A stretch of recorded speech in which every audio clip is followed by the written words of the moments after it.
La qualification du Maroc pour la Coupe d'Afrique des Nations féminines CAF Total Energy 2024, en tant que pays hôte, s'inscrit dans une dynamique de progression constante pour le football féminin marocain.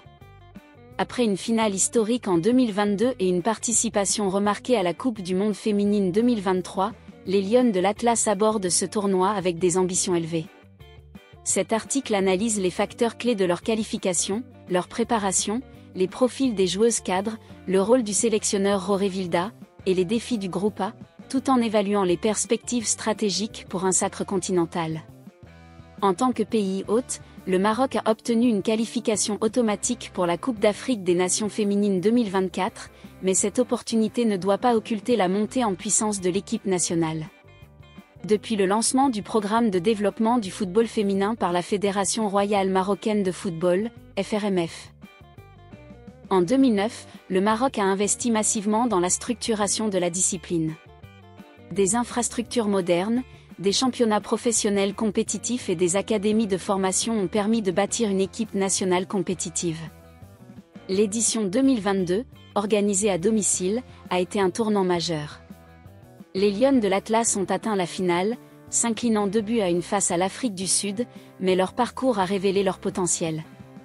Leur qualification pour les huitièmes de finale de la Coupe du Monde 2023 a renforcé leur statut de nouvelle force du football africain. Ces performances ne sont pas fortuites, elles reflètent une stratégie à long terme axée sur la formation, la professionnalisation et l'exposition internationale. Le succès du Maroc repose sur un effectif équilibré, mêlant expérience et jeunesse. Ghislaine Chebak, capitaine de l'équipe, est le pilier tactique et émotionnel. À 33 ans, elle apporte une stabilité essentielle grâce à son intelligence de jeu et sa maîtrise des coups de pied arrêtés. Ses 3 buts lors de la Coupe d'Afrique des Nations 2022, qui lui ont valu le titre de meilleure joueuse du tournoi, témoignent de son impact. Son rôle dépasse le terrain, elle fédère le groupe et incarne la continuité entre les générations. Fatima Taniaou, évoluant à l'AS FAR, est l'autre atout majeur. Cet ailier gauche combine vitesse, technique et précision dans ses centres, ce qui en fait une menace constante. Élue meilleure joueuse du championnat marocain à plusieurs reprises, elle symbolise l'efficacité de la formation locale. Sa capacité à créer des décalages et à alimenter les attaquantes sera cruciale dans un tournoi où les marges sont souvent étroites. Ces 2 joueuses, par leur complémentarité, forment le socle d'une équipe capable de rivaliser avec les meilleures nations africaines. La nomination de Jorge Vilda en octobre 2023 marque une étape décisive dans le projet marocain. Ancien sélectionneur de l'Espagne, championne du monde en 2023, Vilda apporte une expertise tactique et une expérience des compétitions de haut niveau. Son approche privilégie un jeu de possession, un pressing haut et une exploitation optimale des couloirs. Succédant à Reynald Pedros, il a hérité d'une équipe déjà structurée mais cherche à y insuffler une rigueur tactique supplémentaire. Vilda a également démontré sa capacité à intégrer des jeunes talents tout en s'appuyant sur les cadres. Sa gestion du groupe sera essentielle pour maintenir l'équilibre entre la pression d'un tournoi à domicile et les attentes élevées. Son expérience des grandes compétitions fait de lui un atout stratégique pour naviguer dans un groupe à relever et viser le titre.